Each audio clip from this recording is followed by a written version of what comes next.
ممكن تشتري بيت في إيطاليا ب51 جنيه. في مصممة أزياء اشترت البيت ب51 جنيه، وفي غير البيت اللي اشترته ده 2 مليون بيت تانيين وهيتباعوا بنفس الثمن. ايه بقى حكاية البيوت اللي بتتباع في إيطاليا بيورو واحد؟ خليك متابع معانا.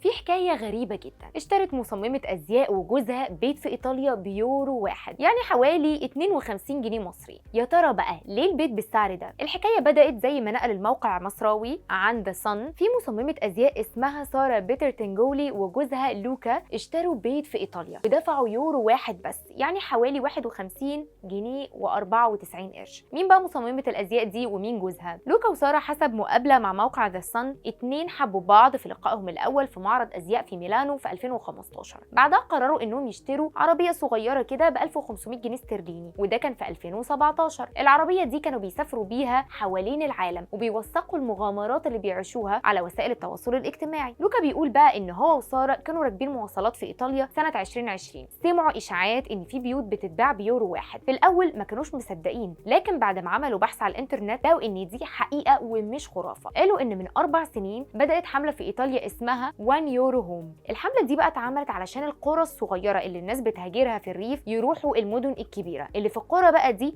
فكروا ازاي يرجعوا يعمروها تاني، قرروا يبيعوا البيوت فيها بسعر يورو واحد. في 2018 الحكومه الايطاليه بدات المخطط الرسمي لبيع المنازل بسعر يورو واحد، والنهارده وصل ل 25 بلديه هناك في المناطق الريفيه في البرنامج ده. موريزو بيرتي اللي بيدير موقع استشاري اسمه كيس اي 1 يورو قال ان في حوالي 2 مليون بيت مهجور في ايطاليا ممكن يتباعوا بيورو واحد بس، وقال انه اتباع اكتر من 1000 بيت من البيوت دي بيورو واحد، بس بشرط بقى ان اللي هيشتروه يعيشوا فيه وينفذوا كل الارشادات اللي الحكومه المحليه هتعلن عنها، واللازم يعيشوا فيه بعد ما يشتروه خلال سنه كامله. ايه بقى تفاصيل البيت اللي اشترته مصممه الازياء؟ البيت اللي اشترته ساره لوكا في مدينه موتا دا فيرمو في صقليه. عمر البيت ده تقريبا 1000 سنه، بقاله 20 سنه مهجور. صاحب البيت كان عاوز يتخلص منه. البيت فيه 3 اوض نوم، مدخل كبير واوضه غسيل ومطبخ، غير الحمامات، ومكون من دورين. الارض تقريبا 100 متر، والاسقف بتاعته عاليه جدا، كانوا بيستخدموها زمان علشان يخزنوا الاكل والحبوب. ساره ولوكا قالوا ان مالك البيت ده عاوز يبيعه بيورو واحد فاشتروا منه، رغم ان السعر اللي هيشتروا بيه ده قليل جدا، الا